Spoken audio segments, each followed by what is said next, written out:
Welcome to the Kingdom Men Transfer Man Nation, brought to you by our sponsor, the Acquisition CEO. If you want to buy or sell a business, hit him up in the link below. Today, I've got a really freaking killer good friend of mine on, Chris Sweet with Swamp Rabbit Moving, and we're going to talk about everything from being a dad to being an entrepreneur. But Chris, introduce yourself. Tell us what you do. Yeah, so I'm Chris, owner of Swamp Rabbit Moving. I founded Swamp Rabbit Moving in October of 2020, and we took off pretty fast. Super blessed.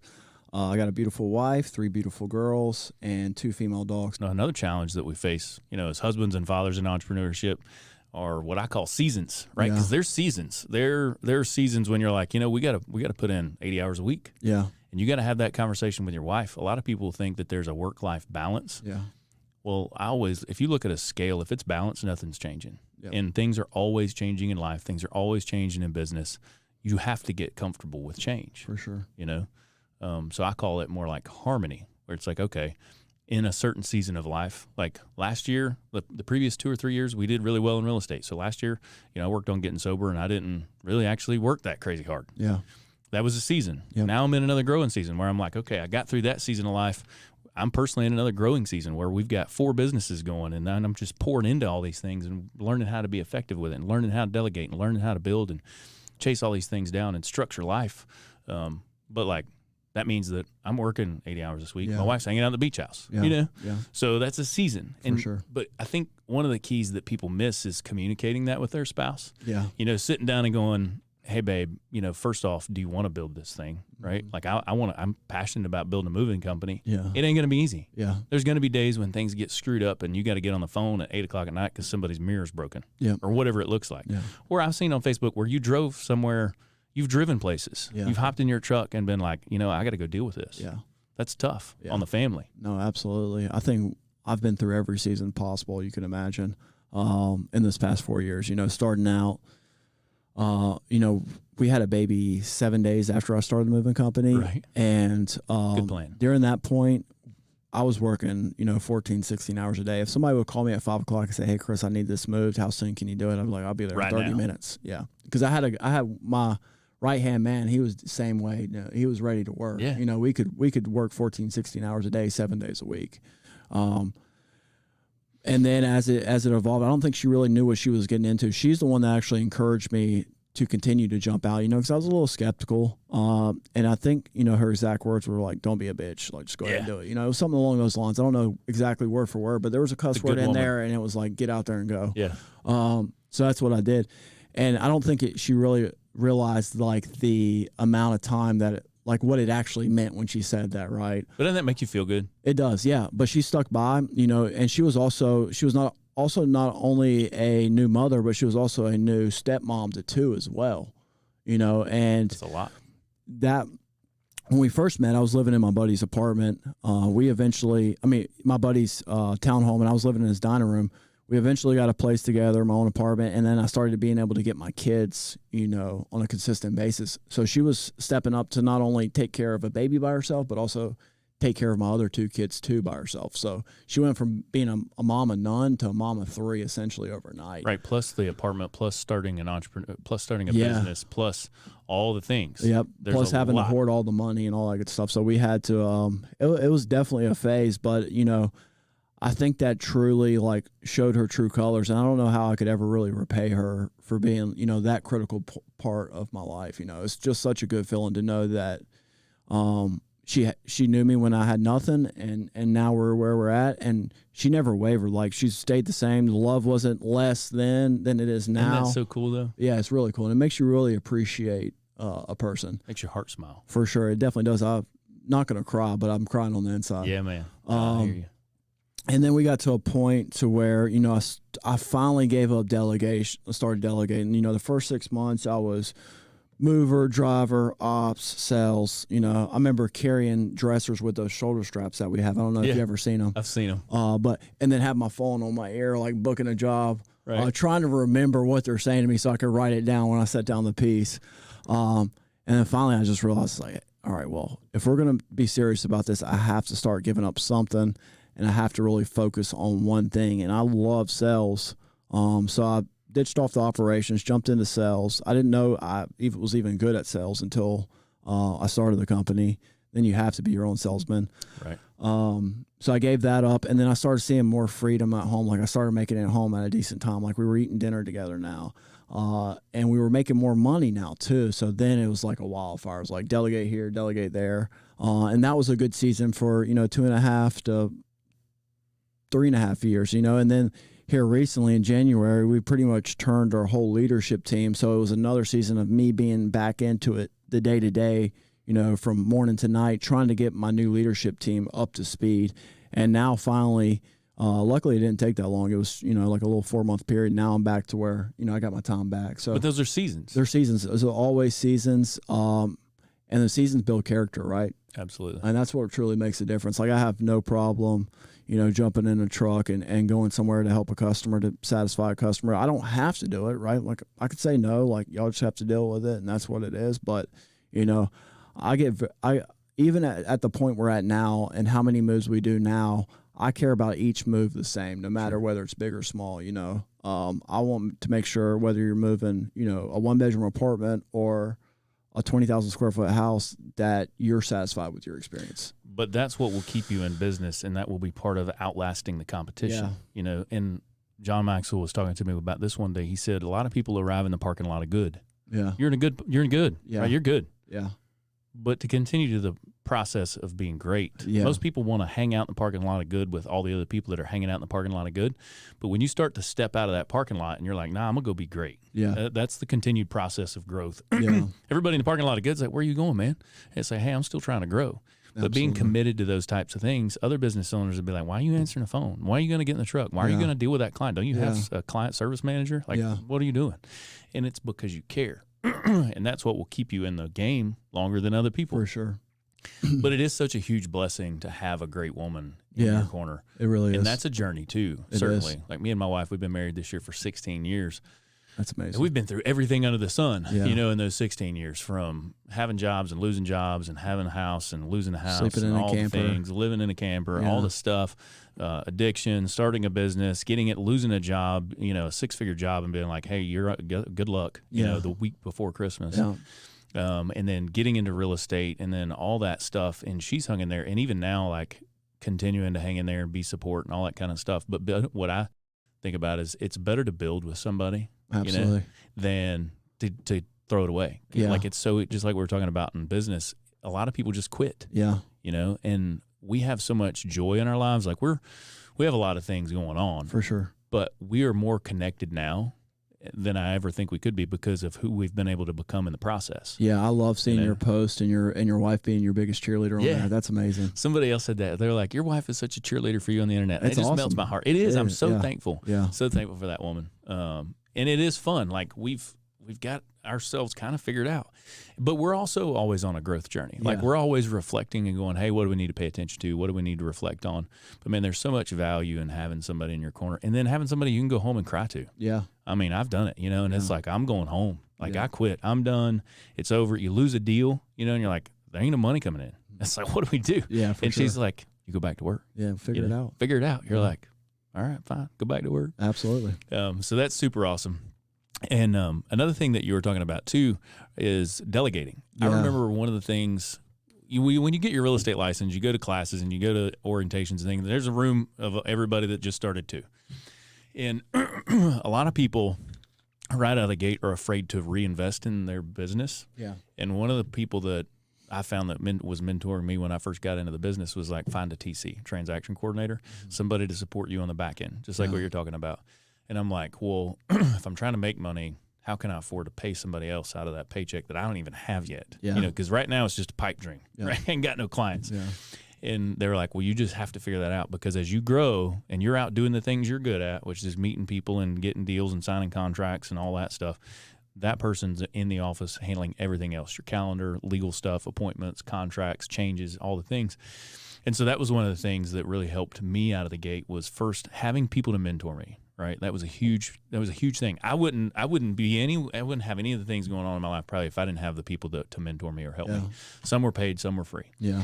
And then my TC, Jessica, that lady, and I thank her all the time because she is everything on the back end. I mean, I can call her like I was driving down to the Outer Banks Friday, and I had 3 showings on houses, and I had to schedule another agent to go do those things, which I'm also thankful for. But I called her. I was like, hey, we may be kind of writing up an emergency listing and then a buy side this evening. If these people like this house, we're going to have to put their house up for sale because it's contingent upon selling and all this whole thing. And she's like, all right, I got it. Yeah. And we've built a relationship together where we trust each other. We work really well together. But I have to trust her to be able to delegate those things. I just, I got to fire them off. Hey, go check this out. Go do that. But also it's about working with people and then learning each other. Like, I've screwed things up. She screwed things up, and we just communicate them. It's not really an overly emotional process. It's like, how do we navigate these things?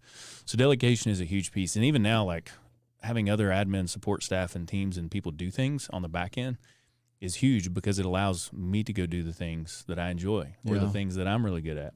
And so it definitely does. It takes a team of people. You cannot do this thing solo. And I try to get people to understand that all the time. Yeah. Find people to help you. Even some people will help you for free because they love the mission that you're on. Yeah. Like mentors. What I've realized too is that, people are wired different. Some people, like my grandpa, for example, like he loves working every day. He's very old school, and he thinks to have a business, you have to work in the business every day. So like he sees me going on these vacations and like he's like, you need to get back to work. Yeah, he's just talking mad smack. Right. Like, how's your business going? Is it going down the hole? Right, because I see you out there fishing. But, it's just different strokes for different folks. You just kind of got to figure out what you want, what makes you happy. Some people are happy with, staying small, and some people, like myself, like myself and like you, want to grow big things and reach more people. And there's nothing wrong with either way. It's just what suits you best. Like, what do you want to do? If you're allowing your belief in yourself to fail your dream, then that's where there's a problem, right? Like if you're only staying small because you're afraid of it. That's the problem. That's right? So true. But if you want to stay small because you enjoy staying small, that's okay. Sure. That's when I work with entrepreneurs, one of the first things we talk about is it's not what everybody else wants for you. Yeah. It's what do you want? Yeah. Because a lot of times people are chasing other people's ideas. They're like, I want to grow I hear people say, I want to scale my business. I'm like, well, do you, or did you hear that on Instagram and you think that's the right answer? Yeah. Yeah. Because do you even know what that really means or what that may take? And a lot of people, they may want to stay a solopreneur. They may want to have a small team or one truck or whatever it looks like. Because growth it's a different type of journey. But I agree with you 100%, both on that, that everything is okay. Yeah. You've got to be certain in yourself and what you want to run your race. Yep.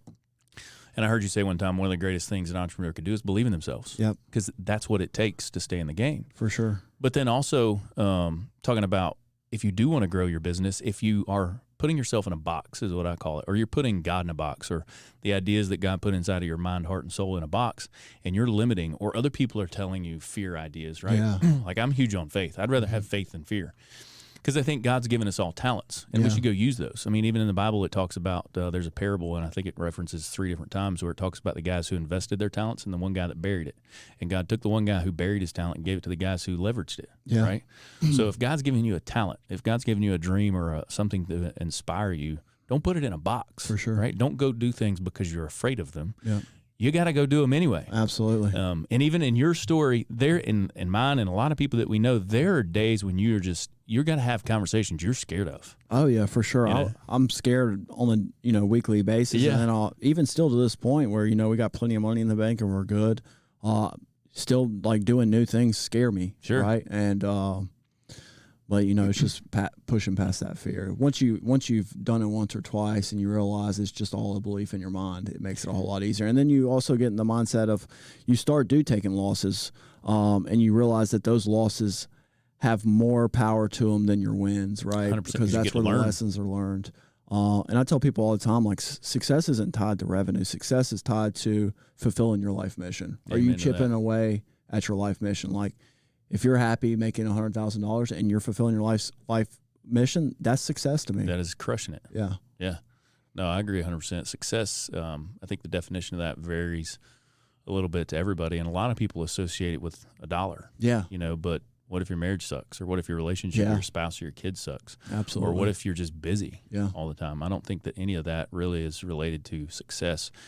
It's more of a feeling. It is more of a fulfillment than a material thing. When you get to wake up and you feel inspired and you feel some peace and joy every day, it's it's very rewarding. For sure. You know, much more so. And you're able to help other people. Like how many people do you employ?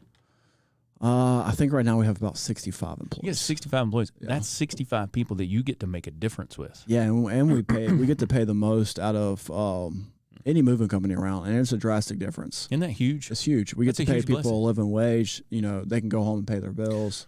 So what I think about all the time too in entrepreneurship is if you operate out of fear, who else is missing out? Because everything has a cost. Everything costs something. So if you operate out of fear instead of faith or self-belief or whatever that may be in each person's individual life, who else is suffering because of your fear? For sure. You know, who's missing out in life? Yeah. Imagine if you had if you'd have let having a driver's license get in your way, 65 families would be affected. Probably. And maybe 100 or a couple hundred at the time you get done with the thing. Absolutely. Talking about hard conversations, I remember one time I had to put my big boy pants on and have a really hard conversation with somebody. We had a deal. It was about $5.5 million worth of business. Yeah. And this one deal wasn't going to work out if this other deal didn't work out. And the people on the other side of the table, this lady, this like vice president of this company, which was a holder of this asset we were basically buying for another client, she was pissed about some timelines or whatever it was. And I knew she was mad because the guy I was dealing with was pretty chill, but he's like, hey, I'm going to get my boss on this conference call. She's pretty hot. And I'm like, all right, I never met this lady, right? Yeah.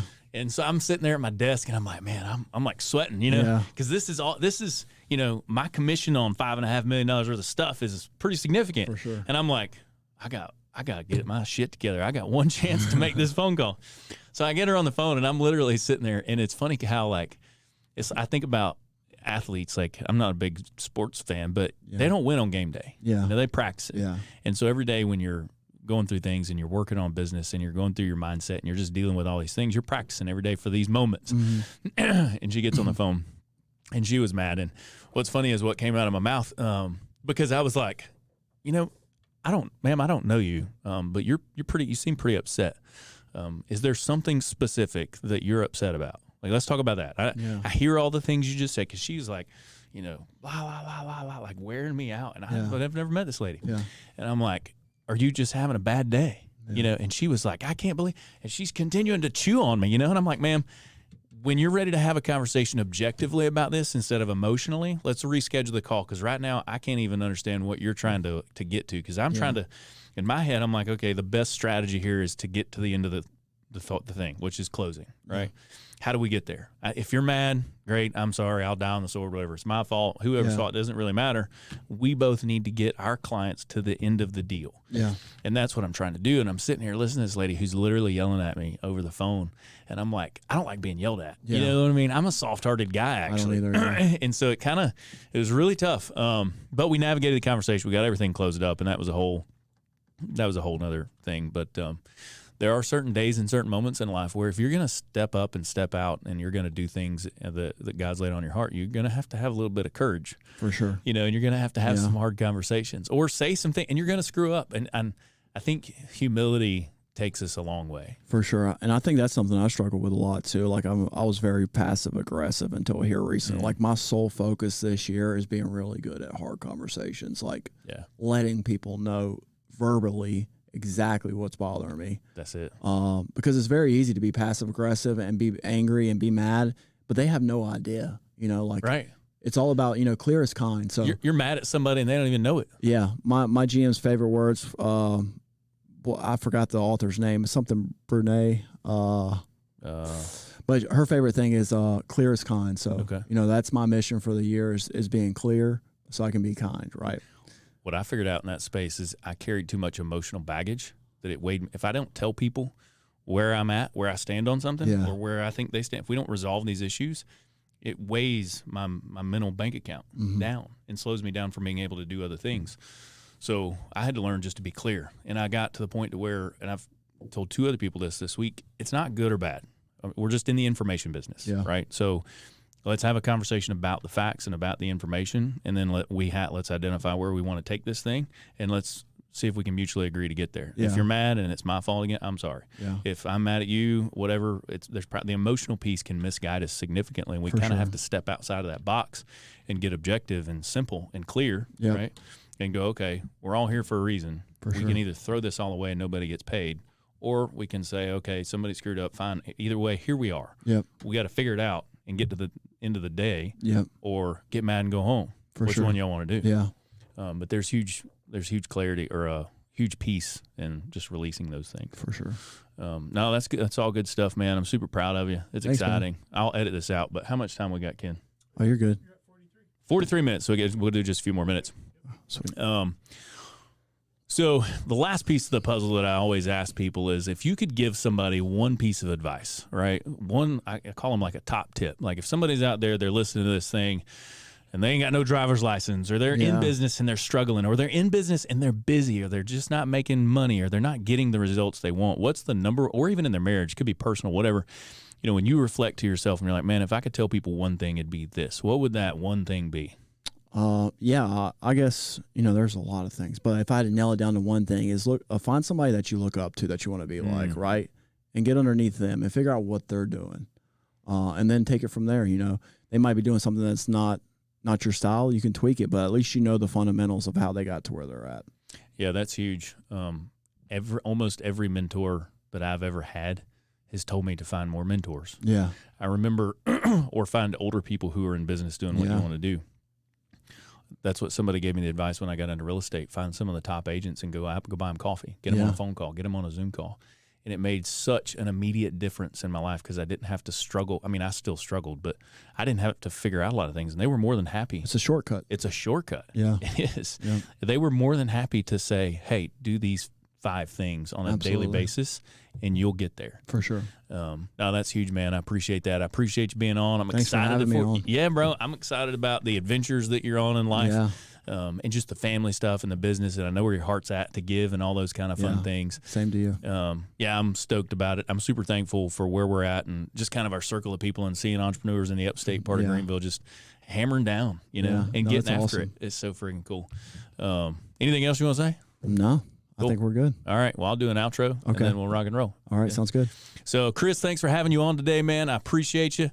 What's your website? How can people find you, find your business? Yeah. So you can find us on the internet, swamprabbitmoving.com. Very easy. Same with Instagram at Swamp Rabbit Moving. Facebook, same thing, Swamp Rabbit Moving. If you want to find me personally, right now I'm a dinosaur. I'm still only on Facebook. That's okay. So just look me up, Chris Sweet. You'll see my beautiful face. That's right. And so if you're moving and you got to hire the Swamp Rabbit Moving team, because they do the best job, and it's anywhere in the country, right? You're not just moving upstate moves at this point. You're doing everywhere. Yeah, no, we do a ton of long distance. Okay, cool. So hit him up, follow him on Facebook, follow his business on Instagram, hit his website up, and want to give a shout out to our sponsor, the Acquisition CEO. Again, if you want to buy or sell a business or have questions about those types of things, hit him up in the link below. And as I always say, let's go do some winning. Let's do it. See ya.